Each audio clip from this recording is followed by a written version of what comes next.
Assalamualaikum warahmatullahi ta'ala wabarakatuh. Bismillah, syukur alhamdulillah kita bisa berjumpa kembali dalam channel ini. Semoga kita semua selalu ada dalam lindungan Allah subhanahu wa ta'ala, dipanjangkan umur, disehatkan jasmani dan rohani, dan semoga kita semua senantiasa diberikan rezeki yang berlimpah. Amin ya Allah ya Rabbal alamin.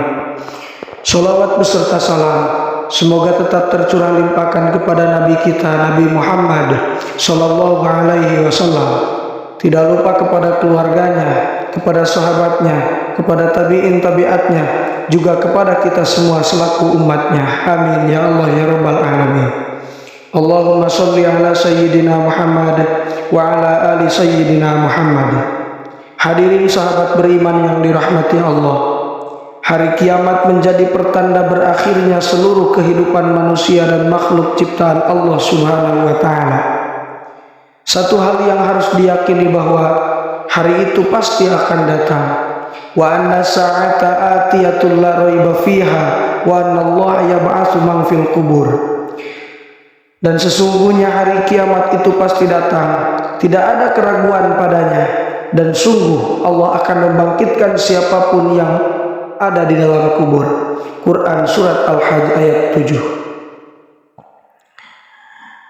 Terjadinya kiamat merupakan rahasia Allah, namun sebagai umat Islam tentu wajib mempercayainya sebagaimana rukun iman yang kelima. Terdapat sejumlah riwayat yang menyebutkan jika pada hari kiamat orang-orang akan merasakan teriknya panas matahari. Namun ada 7 golongan yang dinaungi oleh Allah hingga tidak merasakan teriknya panas matahari. Lantas siapa saja 7 golongan tersebut? Hadirin sahabat beriman yang dirahmati Allah, dalam kesempatan kali ini saya akan membahas sedikit tentang 7 golongan yang akan mendapatkan naungan pada hari kiamat. Tidak ada naungan selain naungan Allah.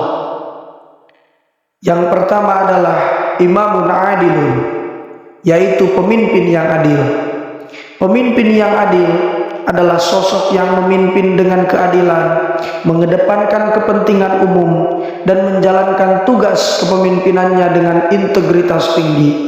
Di tengah banyaknya korupsi dan penyalahgunaan kekuasaan, pemimpin yang adil sangatlah langka dan berharga.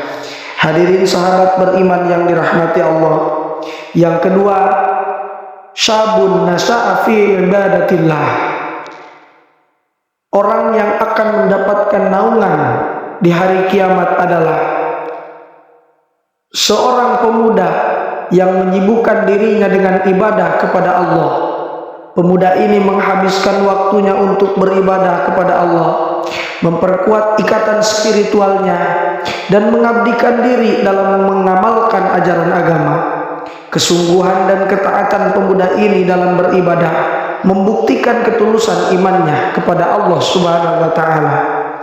Yang ketiga adalah rajulun qalbuhu mu'allaqun fil masajid.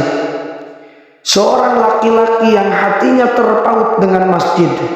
Laki-laki ini memiliki hubungan yang kuat dengan masjid sebagai tempat ibadah dan tempat untuk mendekatkan diri kepada Allah subhanahu wa ta'ala. Dia hadir di masjid tidak hanya untuk sholat, tetapi juga untuk mengikuti kegiatan keagamaan dan meningkatkan pemahaman agamanya. Yang keempat, orang yang akan mendapatkan naungan di hari kiamat adalah 2 orang yang saling mencintai karena Allah. Mereka memiliki ikatan persaudaraan yang kuat berdasarkan cinta mereka kepada Allah. Pertemuan dan hubungan mereka terjalin karena Allah, dan ketika harus berpisah juga karena Allah. Cinta mereka saling menguatkan dan tidak tergoyahkan oleh kepentingan dunia. Yang kelima adalah Seorang laki-laki yang menghadapi godaan maksiat dari seorang wanita kaya dan cantik, tetapi dia tetap bertahan dengan mengatakan, inni akhafullah, aku takut kepada Allah. Keteguhan iman dan kesadaran akan konsekuensi dari perbuatan maksiat membuatnya mampu menolak godaan tersebut. Dia memilih ketaatan pada Allah meski dihadapkan pada kesenangan duniawi yang sementara. Yang keenam adalah orang yang senantiasa bersedekah dengan cara sembunyi-sembunyi hingga tangan kirinya tidak mengetahui apa yang diinfakkan oleh tangan kanannya. Sifat rendah hati dan keikhlasan dalam bersedekah menjadi amalannya murni semata-mata untuk Allah. Dia tidak mencari pujian atau pengakuan dari orang lain, melainkan mengharapkan balasan dan keridhaan Allah Subhanahu wa Ta'ala semata. Yang terakhir, orang yang akan mendapatkan naungan di hari kiamat adalah orang yang mengasingkan diri sendirian dan berzikir kepada Allah hingga kedua matanya basah karena menangis.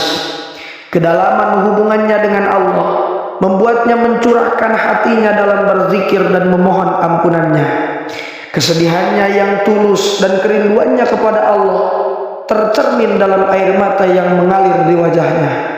Hadirin sahabat beriman yang dirahmati Allah, 7 golongan orang beriman ini merupakan teladan bagi umat muslim. Mereka mendapatkan naungan dan perlindungan Allah di hari kiamat karena ketulusan iman dan amal perbuatan yang luhur. Sebagai umat muslim, kita dianjurkan untuk mengikuti jejak mereka, mengambil hikmah dari karakteristik yang mereka tunjukkan, dan berusaha menjadi golongan yang mendapatkan naungan Allah di dunia dan di akhirat. Di dalam dunia yang penuh dengan godaan dan tantangan ini, menjadi bagian dari golongan yang mendapat naungan Allah adalah sebuah anugerah yang sangat diidamkan. Mari kita berupaya menjalani hidup dengan adil, menguatkan ikatan spiritual kita, menjaga hubungan dengan tempat ibadah, membangun persaudaraan yang berdasarkan cinta kepada Allah, menolak godaan maksiat, beramal dengan ikhlas, dan mendekatkan diri kepada Allah dalam berzikir dan berdoa. Dengan mengikuti jejak 7 golongan beriman ini, kita dapat menjadi individu yang lebih baik dan masyarakat yang lebih harmonis. Semoga semua diberikan kekuatan dan petunjuk oleh Allah untuk mengikuti ajarannya dengan tulus dan mendapatkan naungannya di dunia maupun di akhirat. Hadirin sahabat beriman yang dirahmati Allah, itu saja yang bisa saya sampaikan. Semoga bermanfaat bagi kita semua. Mohon maaf apabila terdapat kesalahan. Wassalamualaikum warahmatullahi taala wabarakatuh.